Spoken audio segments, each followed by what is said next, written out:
You are listening to the Mary Jane Society podcast, where you will meet entrepreneurs, cultivators, scientists, doctors, and inventors in the cannabis industry. Welcome to the show. I'm your host, Pam Schmiel.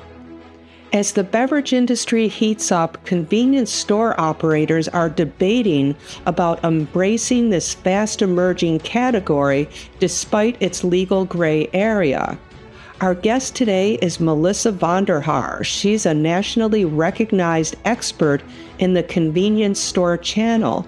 She writes for NACS, the National Association for Convenience Stores, covering stories specifically in the cannabis, tobacco, vapor, and alcohol categories, and speaks on the subject at numerous industry events.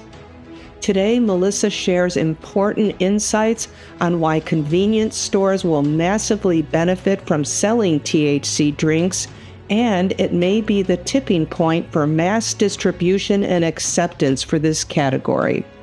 Lawmakers, are you listening? Let's welcome Melissa VonderHaar to the show.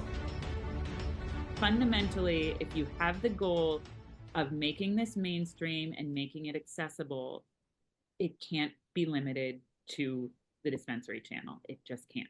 I see we already have the guardrails set up with the tobacco Right. and alcohol. Right. Or Well, beer. and that's the point I'll make for convenience is they don't sell just one restricted product. It's not just liquor. They sell all of them. They sell tobacco, alcohol, including wine and spirits where they're allowed to. Lottery is age restricted. And there are even stores that still sell adult magazines. They sell all of them. And tobacco nicotine is their number one seller.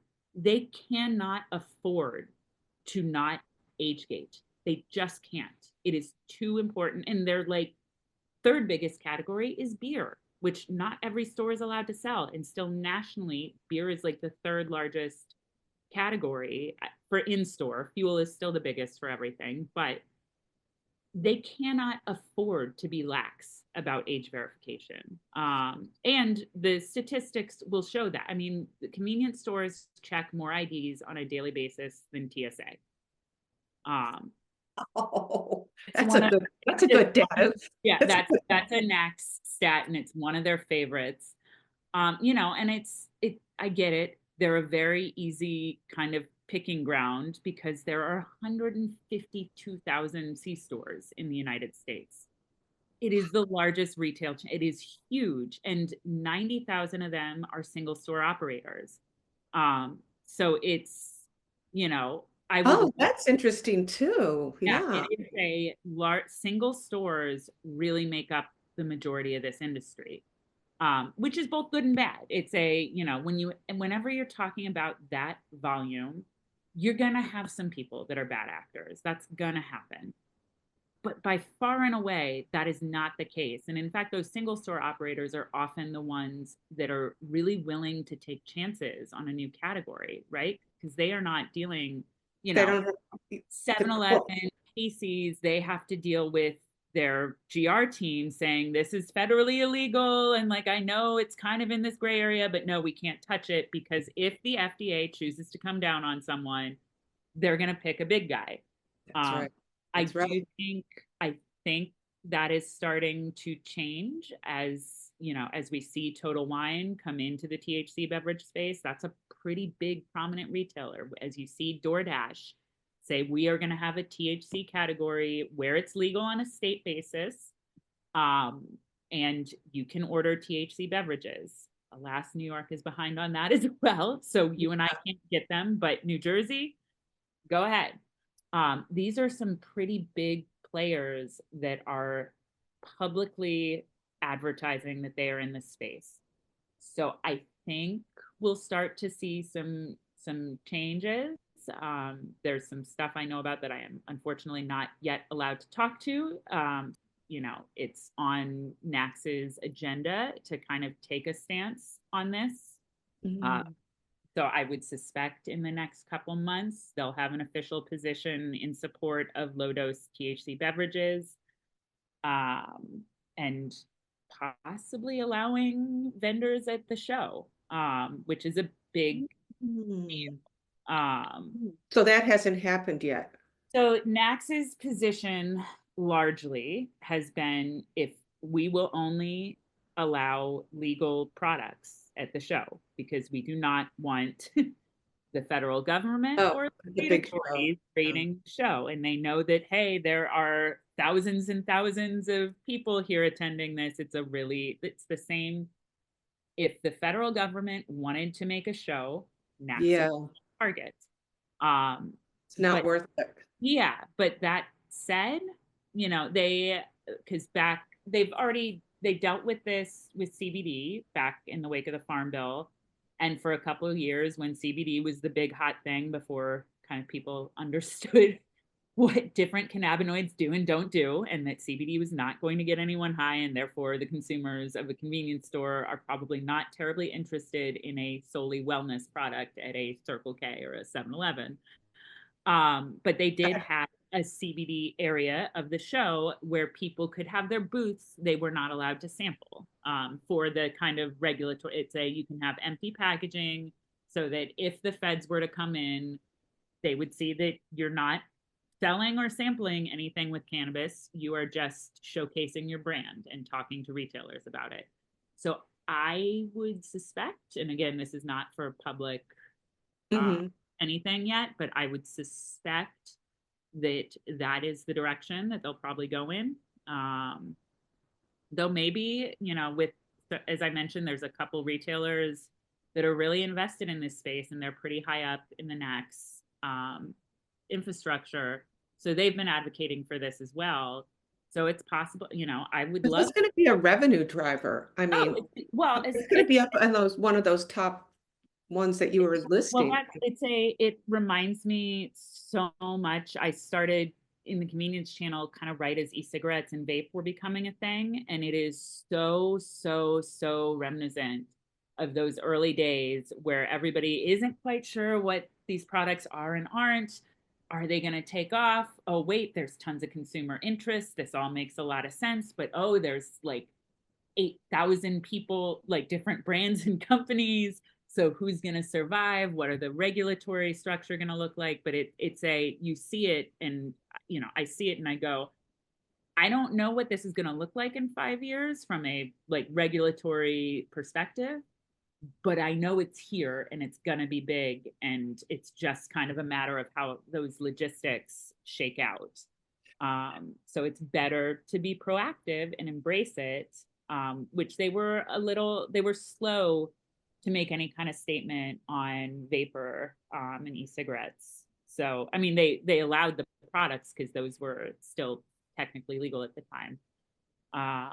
But it's so reminiscent of that, and it's going to be here. And, the convenience industry, again, reliant hugely on fuel and tobacco, and those are dying categories. We all know that. And neither one are great margin drivers for the stores, whereas THC beverage, especially as it currently is, where there's like no additional taxes, it's a great margin driver for the stores. So where does it stand now as far, those are such great points. Maybe I'll write an article, the case for cannabis in the convenience store. Yes. Right? Maybe that's something. That's literally what kind of my position was for CanadaCon. I didn't get through all of it, but kind of it is hugely beneficial for the convenience retailers. It's also hugely beneficial for the THC beverage companies. Kind of adoption. I fully believe that I'm not saying that it doesn't belong in liquor and grocery. I'm not. I'm saying if you want to get trial, you need to be in convenience as singles. It is a trial-rich market. Anyone that's done a beverage launch will tell you that. It's affordable indulgence. People are going there to fuel up anyway. And grab a drink. 70% of the people that go into the store at least walk by the cold vault. I think 60% buy a beverage. And I think like 75% of people that buy a beverage end up buying something that they didn't plan on. It's not as much of a list occasion the way it would be in a grocery store or a liquor store. Also, for liquor, you have this huge percentage of the population, especially the younger population, that doesn't drink alcohol. So they're not going into liquor stores. I don't think this category is quite yet at the place where they have enough Oh, yeah. Good point. awareness, Yeah. have enough consumer awareness that they go, oh, if I want THC beverages, I should go to Total Wine. It's the people don't know these drinks exist. There's not much yet brand loyalty. So if you want to get people to try it, the average convenience store, if they have fuel, they service 1,100 people a day. Like there is simply not another retail outlet that services this many people. And you look at the rural areas, there's like Casey's is not just the convenience store, they are also like the number 3 pizza operator in the United States. They sell a ton of pizza because they operate in rural markets where there probably isn't a Pizza Hut or a Domino's nearby, but there is a Casey's. And they also serve as the grocery store. Convenience stores operate in a lot of food deserts. So there are people that are truly, it's kind of astounding how many people are out there that are, 3 or 4 times a week convenience store shoppers. Right. So Right. by getting this there, getting it by the beer with singles and some form of promotion that incentivizes people to try, it garners awareness. And then maybe they'll still go to the convenience store to pick up their 4-pack, or they'll go to Total Wine, or they'll go to the grocery store, or they'll order directly. But to get new people into the category, this is where, it should be done. Especially, one of the things that was brought up at CanadaCon was sampling, and kind of they've had sampling programs that go great, but also for people who haven't consumed cannabis or not consumed it in this format, they often don't want to try it in public because they don't know how they're going to react. And so that single in the convenience store is your sampling opportunity, because they can take it home, drink it, see the effect, and then decide if they want more, or if they want to, oh, this is a good fit, or, oh, hey, this didn't, make me go crazy, like kind of take Yeah. the stigma away. Yeah. Yeah. I think it's the biggest hurdle for this. Yeah.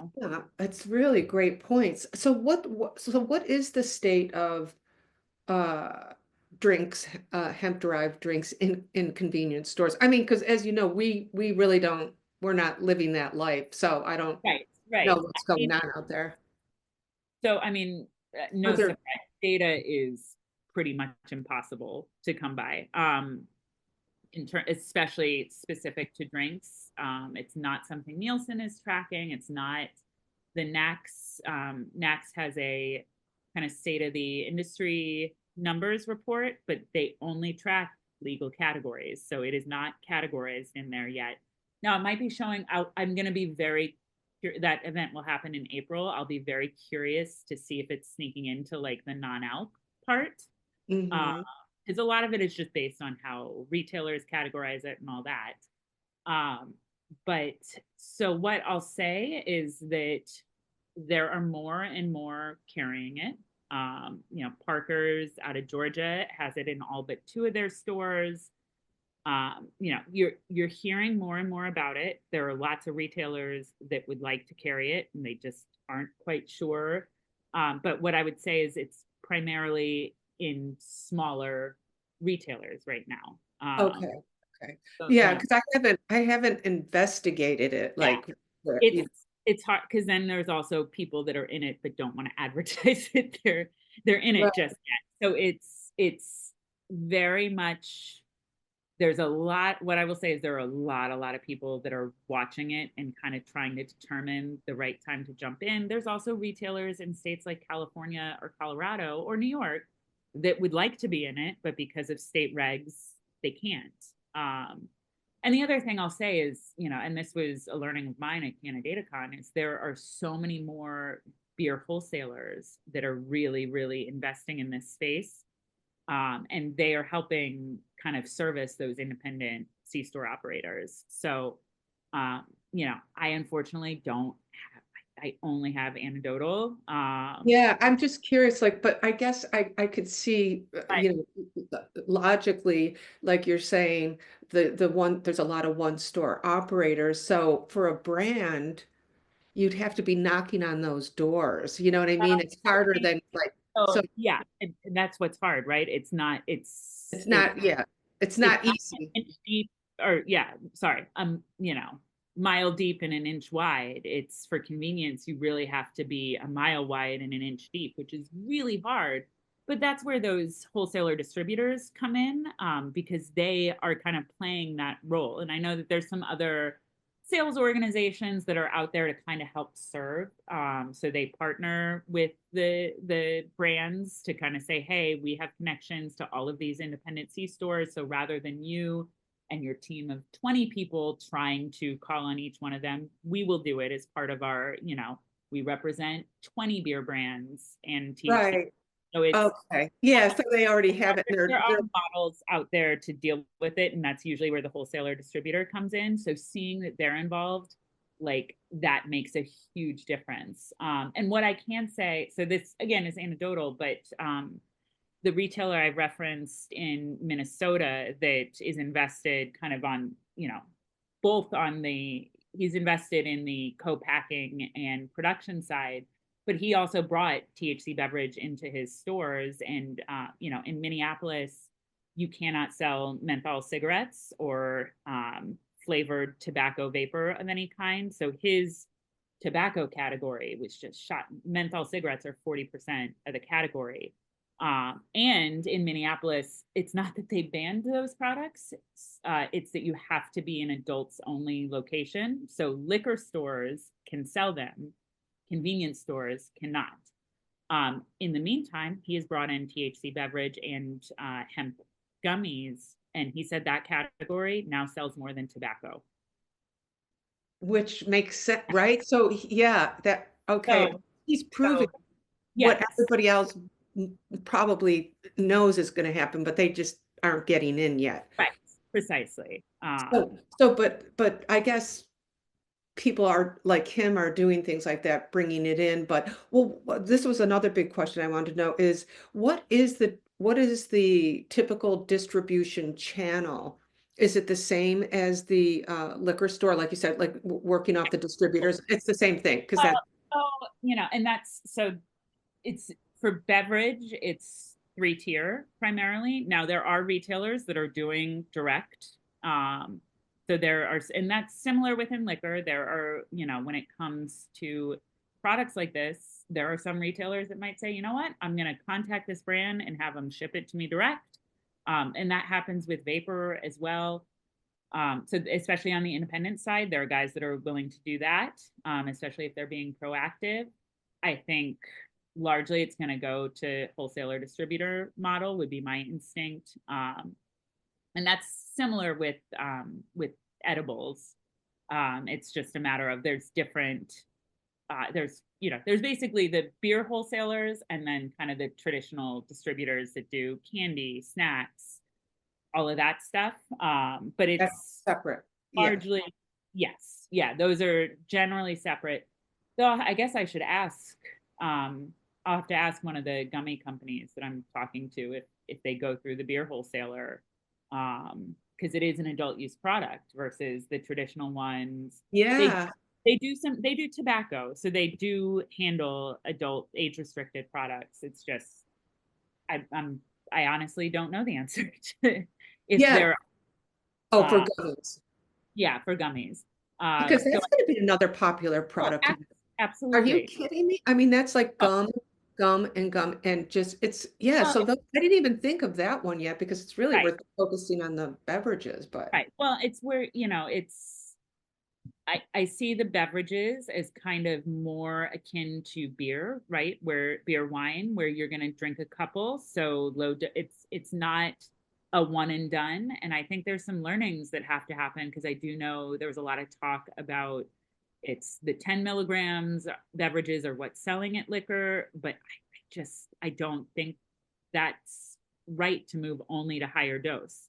Yeah, yeah. I think the 5, so I think people can have a couple. even the 2, if you're gonna, if you know it's gonna be a night where you wanna, this is gonna be my Yeah. alcohol replacement and I'm out with friends and they're probably gonna have 4 or 5 cocktails, like I can't have 4 or 5 milligram. But the 2s, I can do that and kind of let it build. Yeah, yeah, yeah, yeah. These are more hey, 1 and let me feel the effect and write it out. So it'll be interesting to see where it all goes. But I think with tobacco kind of shrinking and shrinking, there is an opportunity for back bar space for edibles. And I think that's an appropriate play. And I think there are retailers that are they are shrinking their back bar space because it's just not selling. So God, these for are, it's just, oh my God, they're probably going, please let me let get in. yeah, And not only that, but if once it goes to and like once the domino effect goes, I mean, that is just going to fast forward the oh, federal legalization. That's I almost, you know what? That's almost what we need because once that yeah, train is out, forget oh, it. Like, what is all the points that you mentioned? It's just going to oh be, no. One of the points I make a lot is that once it's federally legal, major CPG companies, they have been watching this. They are going to get in, whether it's buying an existing oh, or developing their own brand, they are going to get in and they are going to want to deal with the distribution models and the retailers that they work with for everything else. So, it's a yeah, fully understand and appreciate everything the dispensary channel has done. I think there is going to be a space for them, but to try to dig in your heels and say only us, I don't think that's going to be a reality once there are major CPG players involved. I just don't, and they have a lot of money. Like they're and not. that's what it takes. And that's what it takes. Absolutely. And to me, if the end goal is to normalize cannabis, then you got to normalize it. Uh, Yeah. so, yeah. Yeah, well, I know one of the other big concerns besides that, right, maybe dispensaries will have to kind of reinvent themselves in a way and Right. reposition themselves for whatever, however that's going to change. But hey, um, I feel sorry for them because of all the money they put into it. It's just Yeah, absolutely. No, and that's it's just going to be it's a no, and bloodbath. like they've dealt with the tax crap and the banking crap. Like, Low it's margins, everybody's just literally, suicidal. It's terrible. But, right. one of the other big problems that the industry has is, I think most people agree that the whole hemp beverage movement sector is great for the industry for everything we were just saying, but for moving the industry forward. But then there are so many bad actors out there. There's too many people. You give somebody an inch, they're going to Right. take 10 No, miles. it's the same with convenience. It's Y- exactly what I was saying with it's when you have 1,000 brands out there, the statistics are not in your favor that everybody's going to be above board. Yeah. And so, that's a big concern also because when you start getting, bad ingredients or, moldy whatever, or, Right. products, You know, THC distillate manufactured in China, all this kind of stuff. everything dosing it's off. Yeah. So that's ruining the reputation of the industry and undermining everything. But how would convenience stores, if it really did start opening up, what's the safety net like in lab testing? And also because they are also single operated, do you think there's a safety net like to make sure like, okay, if this product is coming into my store, I'm going to require lab testing? Yeah, I mean, so they have learned a lot from the Fuel. vapor, yeah, yeah, from the vapor days and also from CBD, right? So they tend to know the questions to ask. They will ask to see a COA.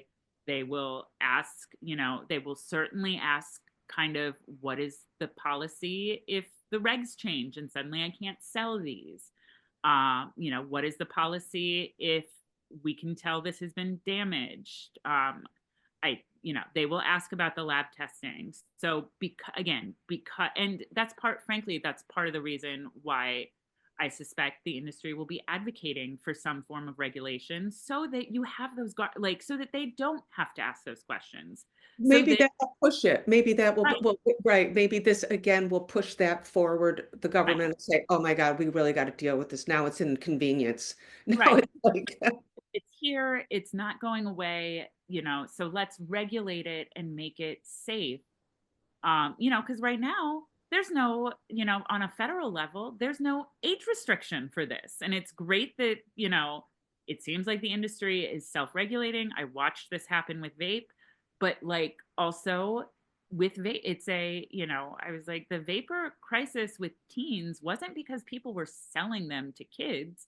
It's because you had an unregulated market without yes. paper limitations, without federal oversight, and anything that's sold in a store. You don't need to, like, I never went to a liquor store as a minor and bought for myself. I always knew a friend who was 21 who could do it. Why would I risk that? Like, that's where most of this is happening. Yeah. So like, Yeah. even if the industry is self-regulating, you really need federal, oversight. And it doesn't have to be huge, but putting hey, these are the requirements on lab testing. These are the requirements on best manufacturing practices. This is the requirements on age gating and where you can and can't merchandise it. The industry largely has taken a stance of, we want to sell in a regulated space. Give us the guardrails and we will follow it. Mm. I also, in the meantime, what I think is going to happen is they're going to rely on those distributor partners. So they're going to say, okay, if the Yeah. Anheuser-Busch wholesaler that I trust to deliver my beer and is offering me craft products that they have vetted, but they're also offering THC beverages, that, one of my biggest pieces of advice for brands looking to get into convenience is find the wholesaler distributors that are servicing that channel and get in with them, because that is going to add a layer of legitimacy. Are there going to be the independent players that say, no, I'm going to order this cheap direct? Yeah, that's going to happen. However, the majority of the industry is going to want to do this responsibly, because they Yes. really got burned with the vape stuff. They were kind of the poster child, even though their age verification numbers are great. Why It was wouldn't you do that? Why wouldn't you go through somebody who, at least you have a not vetting process that's, like you're too exactly. busy running your store. You have to, right? Okay. All Right. right. But they will, by and large, because of their experience with vape, with CBD, they know the questions to ask. But like what was your summary or takeaway from CannaCon? 5% of products purchased at convenience are consumed immediately, and 83% are consumed within an hour. So when I say trial rich environment, that's what I'm talking about. It's a really quick shop. So it's 3 to 5 minutes total that people spend in a store. But 65% of them make an unplanned purchase. They kind of really look for craving or desire. It's affordable indulgence is kind of where they view that channel. So a candy bar, a donut, a cup of coffee, it's that's why it's great for trial. And I kind of talked with you some about the challenges. It's 150 plus thousand plus stores, 90,000 of them are independent. The larger chains are still pretty cautious, but again, I think that's changing. So it's like you said, it's really hard for a brand on their own to service those 90,000 independent C stores. So it's a challenge. I get it. I understand why they look at it and go, no, I want to go to the liquor channel where there's like 4 players, Yeah. and I get into all their stores if I get into one. But why this channel? It's, as I said, you don't get more people. Like, it's just Yeah. not. Yeah. 43% of Americans live within 1 mile of a convenience store, and in rural areas, 86% of people live within 10 minutes of a convenience store. They are just everywhere. Um, you know, 53% of people buy a cold beverage, 70% walk by the cold vault. Um, you know, I do a lot of work with Bump Williams, who is a really tenured beverage consultant. He's worked with every major beer player, and his point is he always tells brands, whether it's soda, whether it's beer, whether it's wine, whether it's THC beverage, if you want to generate trial and drive brand awareness, get your product into hands of millions of potential customers, you got to go through convenience first. I mean, that is so valuable for these new startups and all these beverages. Well, like Right. what were some of the challenges, some of the people you were meeting when you were networking at the event, or some other things? Like what were they all talking about? I mean, I probably the mean, same things we just talked about. I really, really pleasant. I thought I was going to have a battle selling the brands on convenience. I know that they've invested a lot in liquor. So I really thought I was going to get, but actually so many of them came up to me, and that's part of why I'm so busy, is that I have follow-up calls with all of them. Uh, Oh, so they are interested. They want to sell in convenience. They understand the value of it. It's just that challenge of how. Like, is right, right. when, honestly, one of the best ways is to have a booth at the NAC show, because that's retailers from all over the world coming and sampling. It is that is how my company got started. It is our biggest expense of the year. It is the best way, and there are so many ways to engage and learn about the channel at that event. Oh But yeah, the trade shows are great. I yeah, mean, for that, yeah. and the problem is right now they're locked out. So that sucks. Like, that is a huge hurdle. It's also, as you said, there's so many brands out there. So and there's wholesalers at this point that are already kind of at their max of what they're willing to carry. Is one of the wholesalers that spoke there said, he's like, right now this represents about 1% of my sales. It's not a huge, but it's growing. And he's like, this is why we're investing in it, but he already has, say, 20 SKUs. So is he really taking on more? And it's hard because there is no, there's recognizable brands for people like you and me that are in this industry, but from a consumer perspective, there's no brand loyalty, there's no brand leader. And so it's for a THC beverage company to get wholesaler placement, that's hard too. Yeah. So it's kind of just navigating the right ways to get involved when frankly, it's really difficult right now. Yeah. So my observation from CanadaCon was that there's huge interest. We just need a pathway. If I was a brand, I would almost pick one state or two states, Right. launch your sales team, just find that one person who's going to get in their car and drive around the whole state and Right. hit those convenience And stores. as I said too, I Just get that momentum going. and I advise, so NACS is the big nationwide trade association. However, every state or region has a regional convenience trade association. In New York, it's NIACS, New York Association of Convenience Stores. New England has NEXIMA. So every state has one, and they might, because they are not a national player, especially in a state with permissive or no guidelines, they also have trade shows. They're smaller, but it's local. And I think there will be ones that will be more open to this or might not have a policy. So you ask the question, of how to get involved. And I'm trying to get NACS to give me some kind of best practices for ways that for brands that they can, because, they can purchase a ticket and go walk the show. Right. If And you meet a lot and you learn so much. right. I've worked trade shows, believe me. I mean, they are just you're so exhausted. Oh, It's so exhausting, but it's also wonderful. And, there are opportunities. NACS is a political organization, so they have a PAC. And if you donate to their PAC, you get access to their NACS PAC lounge where top retailers come to sit in.